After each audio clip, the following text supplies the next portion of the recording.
आपने चिकित्सा शिक्षा एवं लोक स्वास्थ्य पर बोलने का मुझे अवसर दिया, मैं आपका आभार व्यक्त करता हूं।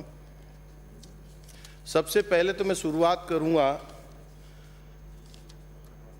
जब हम सरकारी नौकरी में थे और लोकसभा और विधानसभा की कार्रवाई टीवी के माध्यम से देखते थे तो ये महसूस होता था और अधिकारियों में भी ये खौफ होता था कि विधानसभा और लोकसभा में कोई भी मुद्दा उठाया जाएगा तो उस अधिकारी की सामत आ जाती थी अगर मुद्दा सही ढंग से, प्रभावी ढंग से उठता है। मैं सबसे पहले आपके माध्यम से माननीय मंत्री महोदय, पूरे मंत्रिमंडल के साथी, सारे विधायकगण और अध्यक्ष साहब सबको निवेदन करना चाहता हूं, जब भी कोई विधायकगण 200 में से पक्ष हो चाहे विपक्ष हो, कोई भी मुद्दा उठाता है और वो प्रभावी है और वास्तव में वो जांच के काबिल है और जांच में गलत पाया जाता है तो मैं सदन के माध्यम से अनुरोध करूंगा उस पर ठोस कार्रवाई होनी चाहिए जिससे विधायक का मान सम्मान बचा रहे। मैं शुरुआत करता हूं कि इस विश्व में कोई भी काम असंभव नहीं है। अगर आदमी की इच्छा शक्ति हो, दृढ़ निश्चय हो, कर्तव्य निष्ठा हो तो कोई भी काम असंभव नहीं है। मेरा जैसा अदना सा आदमी भारत सरकार में नौकरी करने के बाद राजनीति में आए और राजनीति में आने के बाद दूसरी बार विधायक बन जाए बड़े से बड़े नेता को हराकर, मैं समझता हूं दुनिया में कोई भी काम असंभव नहीं है। माननीय सभापति महोदय, मैं निवेदन करना चाहता हूं खासतौर से कि राजस्थान के मुख्यमंत्री आदरणीय अशोक गहलोत जी के लिए कि काम करने की शुरुआत और ललक व्यक्ति को शिखर तक ले जाती है। माननीय सभापति महोदय, उन्होंने मुख्यमंत्री निःशुल्क दवा योजना चाहे मुख्यमंत्री निःशुल्क जांच योजना, 2 योजना ऐसी चलाई जो गरीब के हितों को ध्यान में रखते हुए और उसका इलाज मुफ्त में करने की बात कही। इसके लिए माननीय मुख्यमंत्री महोदय का मैं आभार व्यक्त करता हूं। साथ ही निवेदन करना चाहता हूं, चिकित्सा शिक्षा पर हमें ज्यादा जोर देने की आवश्यकता है। आज पूरे भारत में जब वैज्ञानिकों ने पूरी ताकत लगा दी तो लगभग 1 साल में हम कोरोना का टीका बना पाए हैं। ये टीका 3 महीने में बनना चाहिए था।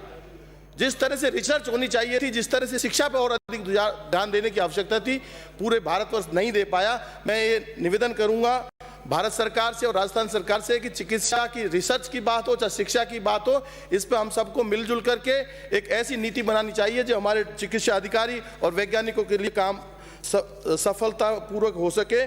साथ ही साथ मैं निवेदन करना चाहता हूं, जो काम करने की शुरुआत जब लॉकडाउन भारत सरकार ने, पहला लॉकडाउन 22 मार्च को राजस्थान सरकार ने किया और 24 मार्च को भारत सरकार ने किया, उस समय सारे लोग, भारत सरकार ने आदेश जरूर दिया था लेकिन राज्य सरकारों को उसकी पालना करनी थी और राज्य सरकारों को संकट ज्यादा था।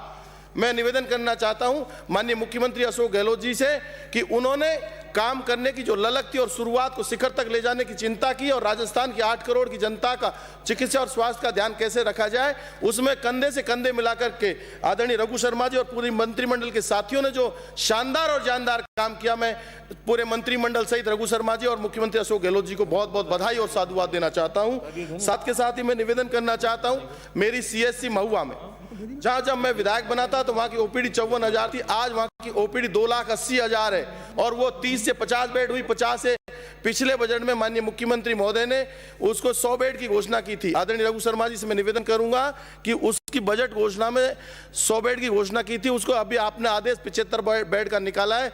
मैं आपको विनम्रता पूर्वक आग्रह करूंगा उसके 100 बेड के जो पिछले 2020-21 के बजट में आपने घोषणा की थी उसकी पालना की जाए और साथ के साथ ही उसे उपजिला अस्पताल की घोषणा करेंगे तो लोगों को अच्छी राहत मिलेगी। मैं निवेदन करना चाहता हूं, मेरे जिले में ही नहीं पूरी राजस्थान में पहली CSC है जहां हमारे चिकित्सा अधिकारी और नर्सिंग स्टाफ, पैरामेडिकल स्टाफ ने मिलकर के 600 कोरोना पॉजिटिव लोगों का इलाज सफल करके उनको जान बचा करके उनके घर तक भेजने का काम किया है। मैं इन पूरी टीम को, चिकित्सा विभाग की टीम को, चाहे डॉक्टर्स हो, चाहे पैरामेडिकल स्टाफ, चाहे ANMs हो, चाहे और प्रशासनिक अधिकारी हों, सबको मैं बहुत बहुत धन्यवाद देना चाहता हूं। खासतौर से मैं निवेदन करना चाहता हूं, मुझे बहुत कुछ मिला है, चाहे पिछली सरकार हो चाहे ये सरकार हो, हर बार मुझे मिलता है बजट में। मैं ये निवेदन करना चाहता हूं कि मेरी विधानसभा क्षेत्र की जो CSC है उसमें हर दिन सोमवार से लेकर रविवार तक हर दिन अलग रंग की बेडशीट बिछती है।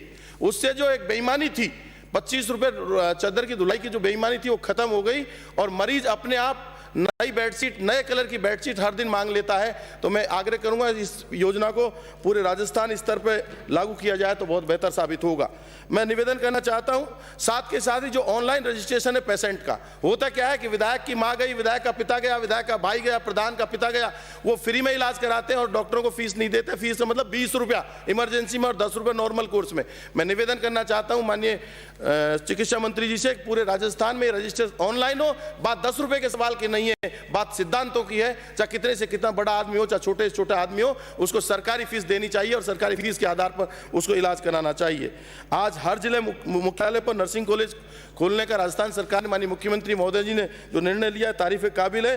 मैं निवेदन करना चाहता हूं, मेरे यहाँ 2 CSC आपने खोली है मेरे आग्रह पर, बैजूपाड़ा और बालेडी दोनों, उसके लिए मैं आभार व्यक्त करता हूं। और लौटवाड़ा में जो PSC है उसको CSC में खोलने की मांग करता हूं, क्रमोन्नत करने की। और हिंगोटा और हुडला गांव दोनों में आबादी के आधार पर वहां PSC खोलने की मांग करता हूं। अंत में मैं एक चीज जरूर कहना चाहूंगा माननीय मंत्री महोदय से कि राष्ट्रीय खाद्य सुरक्षा जो NFS एक्ट 2013 में आया था, उसमें 69% राजस्थान ग्रामीण क्षेत्र में और 53% शहरी क्षेत्र में, वो पोर्टल अभी इस समय कोरोना लॉकडाउन के बाद बंद कर दिया गया है। बहुत सारे लोग, चाहे कैंसर से पीड़ित हो, हार्ट अटैक हो, ऐसे लोग हों, मैं विनम्रतापूर्वक आग्रह पूरी सदन के माध्यम से करना चाहता हूं, वो गरीब लोग दर दर भटक रहे हैं, वो भारत सरकार से मदद लेके, राजस्थान से सरकार से मदद लेकर के उस पोर्टल को जल्दी से जल्दी चालू कराया जाए, जिससे गरीब लोगों का इलाज समय पर हो सके। आपने मुझे बोलने का अवसर दिया, साथ के साथ ही मंडावर CSC में 30 बेड से 50 बेड करने की कृपा करें। आदरणीय रघु शर्मा जी को बहुत बहुत धन्यवाद देता हूं कि इस लॉकडाउन में आपने शानदार और जानदार काम किया। बहुत बधाई, आपने बोलने का अवसर दिया, बहुत बहुत धन्यवाद। श्री राजकुमार।